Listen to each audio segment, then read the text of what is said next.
It's the opening meet of the season. It's Oldcastle in North County Meath, so that means we're with the Ballymacads. As we wait for the off, joint master Tosh Kellett tells us about the hunt and some of the facts that makes it a little bit unique. We're probably one of the only packs in the country that hunt with green, fox hunt pack in the country that hunts with green coats. And that goes back to a time when we got some covers from the Meath hunt, and there was a deal done between the two committees that we could hunt away at the covers, but we had to wear green coats. We have in kennel at the moment about 40 couple of hounds, and our kennels are in Grennan, Dromone, Oldcastle, which is a couple of miles outside of Oldcastle. We hunt, our hunting area is South Cavan, North Meath, part of West Meath. We haven't a huge area, but we go into three counties. Our bordering packs, the Meaths are on one side of us, the West Meaths are on the other side of us, and our good friend Billy Vance with the Fermanagh Harriers is to the north of us. We hunt on a Tuesday and we hunt on a Saturday, and most of our subscribers are, luckily enough, farmers' wives, children and farmers themselves.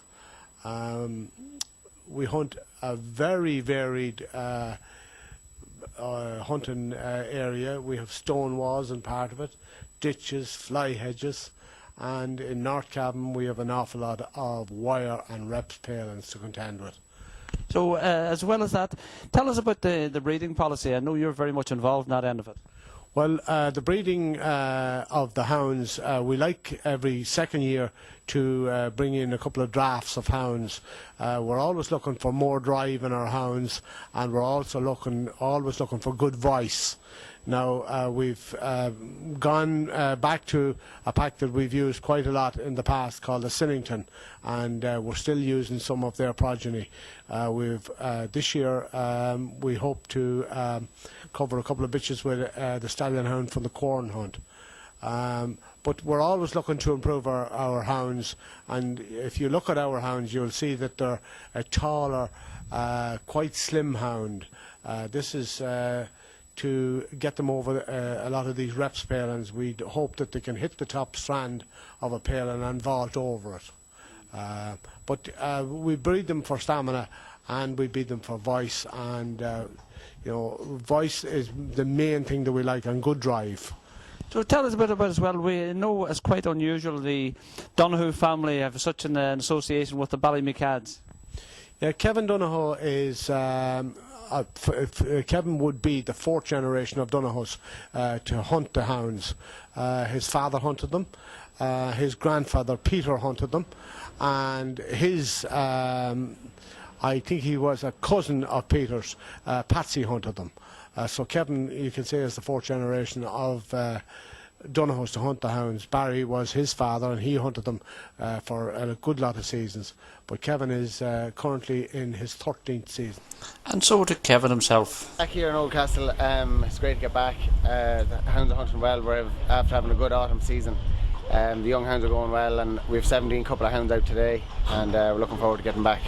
What type of country do you hope to cross today? Well, Oldcastle is the centre of the Ballymacad hunt country, and it's great country. The farmers are great here in this area, in all areas in Ballymacad, that they allow us cross whenever we are in the areas.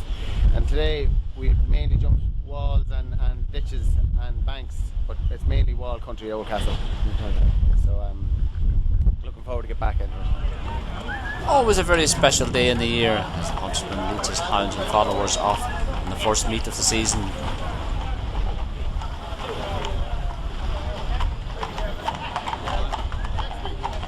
It is more than just the colour of the occasion and the sounds. It also brings a sense of stability, following a tradition that is centuries old.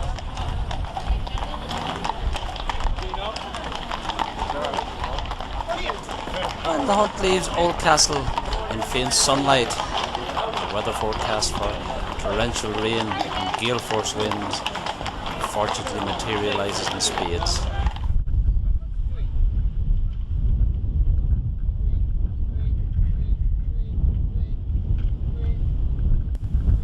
While the Ballymacads are steeped in tradition, we see Kevin here working his hounds in the most untraditional of covers. That's a maize field.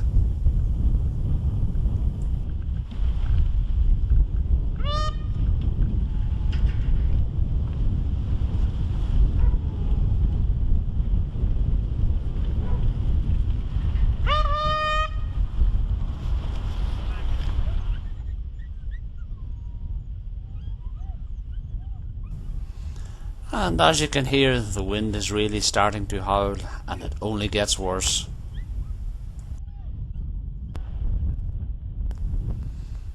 While foxes may be scarce and scent almost non-existent, still a hike through the countryside in its autumn glory can only be a positive.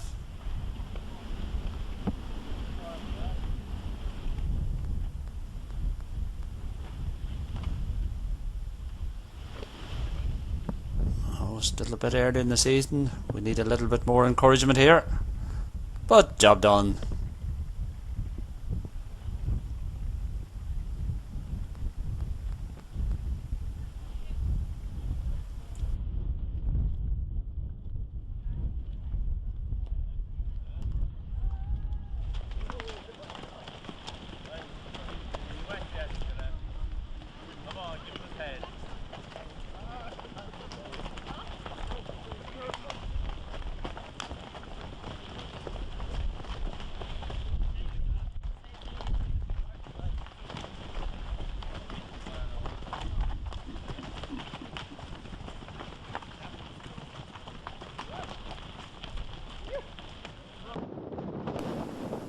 And as you can hear, the wind, if anything, is picked up. Absolutely howling at the moment.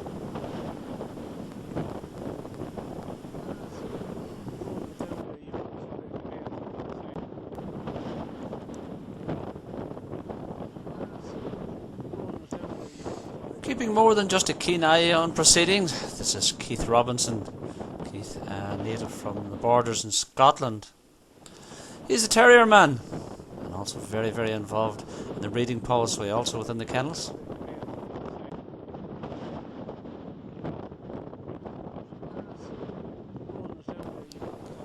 While Kevin and his hounds battle valiantly to raise a fox, the weather was always going to have the upper hand. It's time for home.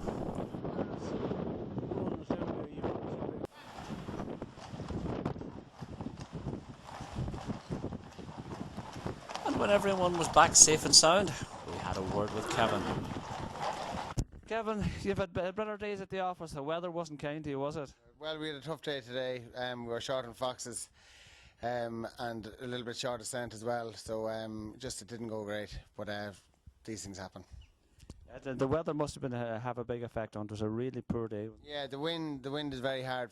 It blows the scent around a bit, and it was very mild as well. And that scent wasn't great today for that reason, I'd say. But we're short of foxes as well, and that's, I'd say, with the storm coming, foxes had already had gone to ground, I would say, some of them, because in this area normally foxes would be fairly plentiful. Anne-Marie Galligan here with me. Anne-Marie is the secretary, and as many people know, the secretary always gets the hardest job and the least recognition.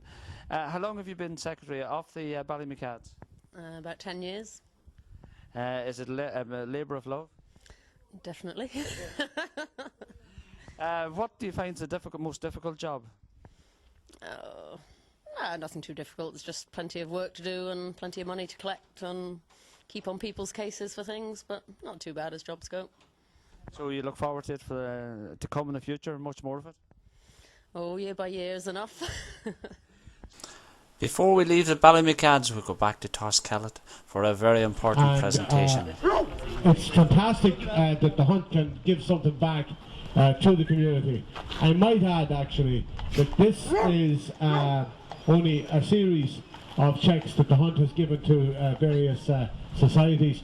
In total, the hunt has raised 255,000 over the last 15 years and given